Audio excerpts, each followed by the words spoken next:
러닝플러스 교육연구소입니다. 우리 자녀들을 양육하는 과정에서 아이들이 시행착오를 겪거나 실패하는 모습을 볼 때가 있습니다. 그럴 때마다 부모의 마음으로서는 너무나 안타깝죠.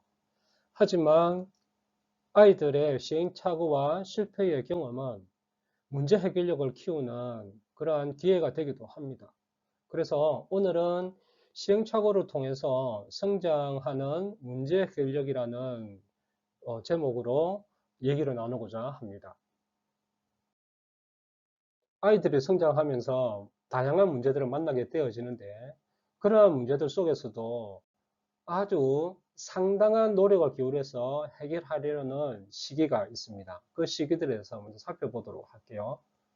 먼저 돌전후로 해서 걷기 위해서 많은 노력을 기울입니다. 이 시기의 문제는 걷는 문제죠. 그래서 일어서다가도 넘어지기도 하고 걷다가도 넘어지고 하면서 스스로 해결하려고 하는 그런 노력들 끝에 결국에는 걷게 되는 그런 과정들을 보게 됩니다. 그 3세대가 되면 자기중심적 사고를 통해서 행동으로 옮기는 시기인데요. 사물의 동작 원리를 잘 모르면서 이렇게도 해보고 저렇게도 해보면서 결국에는 동작하게 되는 그 동작 원리들을 체득하게 되어지는 그런 해결점을 스스로 찾는 시기입니다. 이제 7세 때가 되면 이제 학교에 가게 되죠. 그 학교 생활에 적응하기 위해서 많은 노력을 기울입니다. 이 시기 때는 학교에 적응하는 것이 가장 큰 문제로 다가오거든요. 그랬을 때 이 아이들이 나름대로의 노력을 상당하게 기울이는 시기입니다.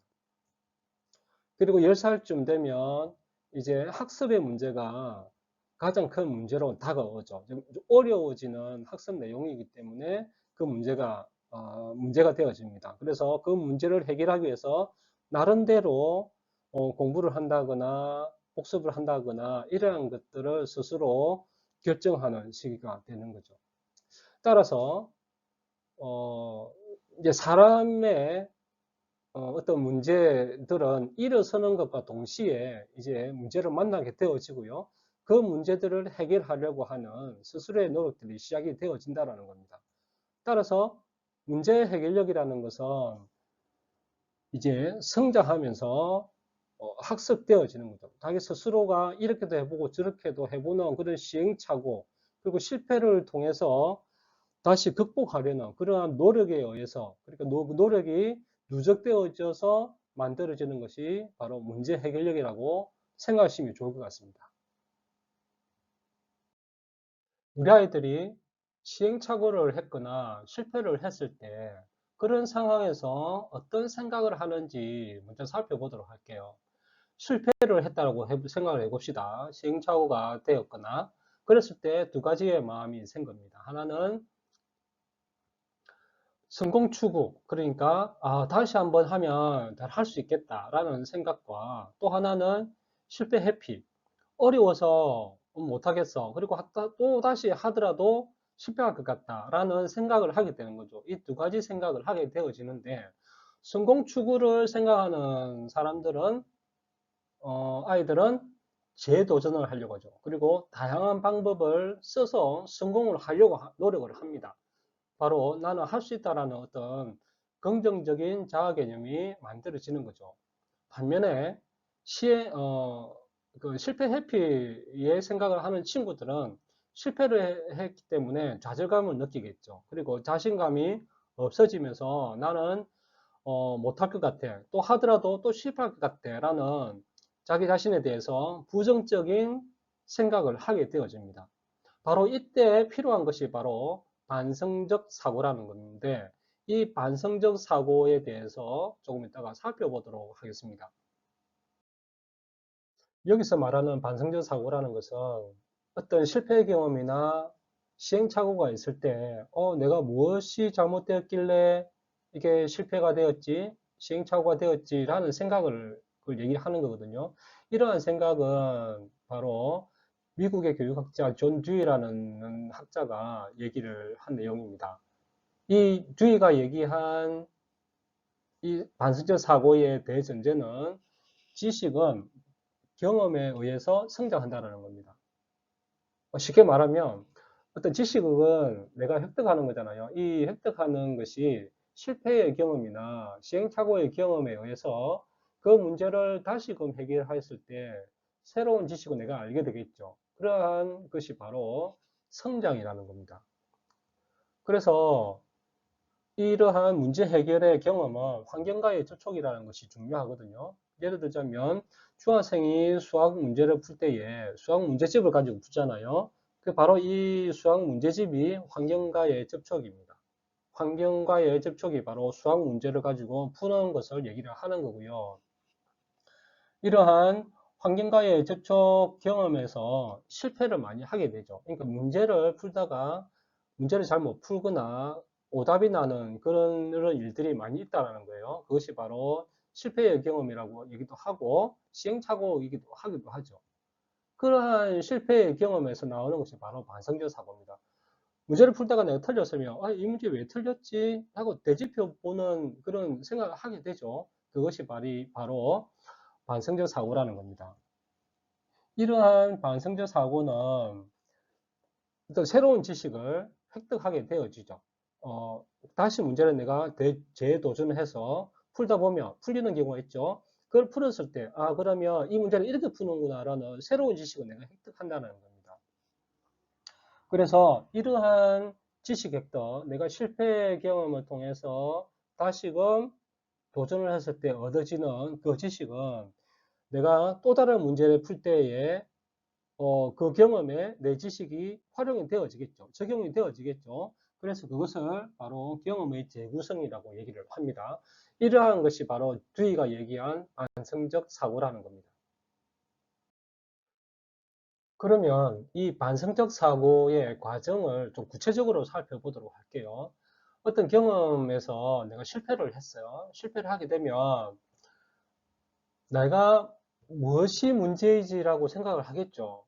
그럼 그것이 바로 문제인식이랍니다. 문제인식의 과정에서부터 출발을 하고요. 그러면 여러 가지 문제를 생각할 거잖아요. 그 중에, 이것이 문제였구나 라는 생각이 드는 한두 가지가 있을 겁니다. 그것이 바로 문제 설정이라고 얘기를 하고요. 그 원인 규명이라고도 얘기를 합니다. 원인이 이거였네 라는 거 있죠. 이런 생각을 하고요. 그 다음에 생각하는 것이 이런 원인이 있으면 그러면 이렇게 하면 되겠지라는 여러 가지 생각을 할 거잖아요. 가설들을 여러 가지를 세우게 되어집니다. 그것이 바로 가설 설정이라고 얘기를 하고요. 이 하나하나의 가설들을 검증해 나가는 과정이 있었겠죠.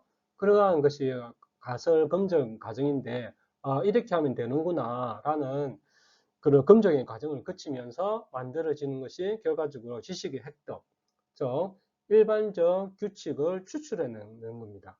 이것은 이렇게 하면 되는구나 라는 것이 결과적으로 획득이 되어진다는 겁니다. 그래서 반성적 사고라는 것은 이러한 과정을 실패 경험했을 때 이러한 과정들을 거치는 것이 바로 반성적 사고이고요.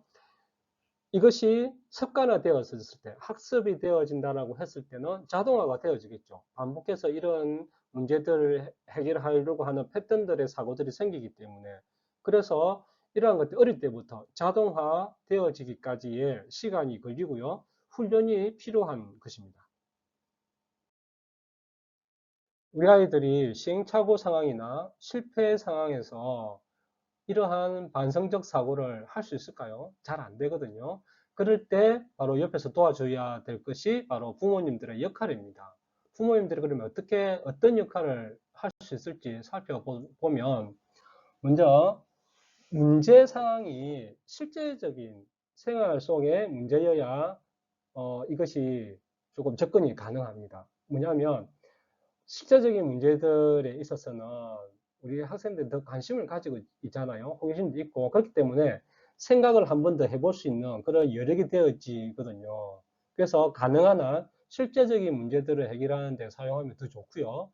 근데 우리가 관심을 가지는 것은 학생들의 학습의 문제이잖아요. 학습의 문제에 있을 때는 어떻게 또 접근을 해야 되는지 살펴보도록 할게요.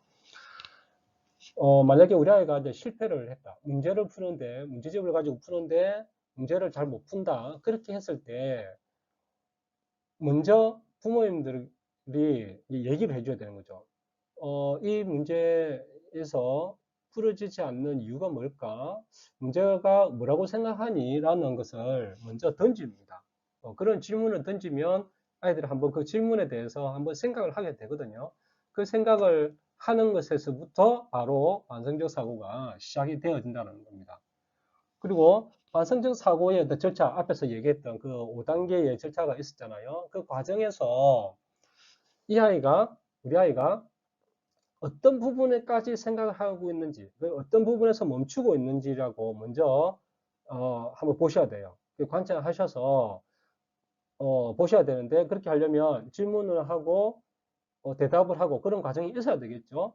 그러한 과정에서 멈추고 있는, 가설을 세우지 못하거나 문제인식은 되어지는데 원인 규명을 하지 못하거나 그런 상황이 있거든요. 그러면 그 상황에서는 부모님들께서 원인 규명에 대해서 한번 언급을 해 주시는 것들도 도움이 되어집니다. 그리고 이제 이러한 반성적 사고에 의해서 새로운 어떤 일반적인 규칙을 추출해 내잖아요. 그러니까 새로운 지식이 만들어졌잖아요. 이 문제를 이렇게 해결하면 되는구나 라는 것이 나오잖아요. 그러면 우리 학생들은 그것을 짧게 어떤 문장으로 명료화 시키지를 못할 때가 많이 있습니다. 그때는 부모님께서 간단하게 이것은 이렇게 풀면 되는구나, 이런 원리가 있구나 라는 그런 명료화하는 말들도 해주시면 우리 아이들이 완성적 사고를 훈련하는데 크게 도움이 될 것으로 보여집니다. 오늘의 럼플 포인트입니다. 앞에서 얘기했던 반성적 사고는 문제 해결력을 향상을 합니다. 학교에서 성적이 우수한 학생들을 보시면 그 아이들의 얘기를 들으면 실패나 시행착오를 통해서 자신의 실력을 쌓아가는 아이들이 대부분입니다. 그렇기 때문에 그 아이들이 대부분이 반성적 사고를 했겠죠. 그러한 과정들을 거치면서 만들어진 실력이라는 겁니다. 그리고 이러한 시행착오와 실패 경험은 성장의 동력이 되어집니다. 방금 얘기했던 학업 우수자들, 이 학생들의 대부분이 이러한 반성적 사고를 통해서 성장의 동력이 되었거든요. 그리고 마지막으로 반성적 사고의 과정을 자동화하려면 이 자동적으로 이러한 생각을 해내려면 많은 시간이 필요하고요. 훈련이 필요합니다. 그렇기 때문에 부모님들이 이러한 자동화 훈련을 하는 것을 도와주셔야 돼요. 스스로 하기에는 너무나 힘든 과정이기도 하거든요. 그렇기 때문에 부모님들의 역할이 중요합니다. 러닝플러스 교육연구소는 세상 어디엔가 학교가 필요한 곳에 학교 건립을 꿈꿉니다. 여러분들의 구독과 좋아요는 큰 힘이 됩니다. 감사합니다.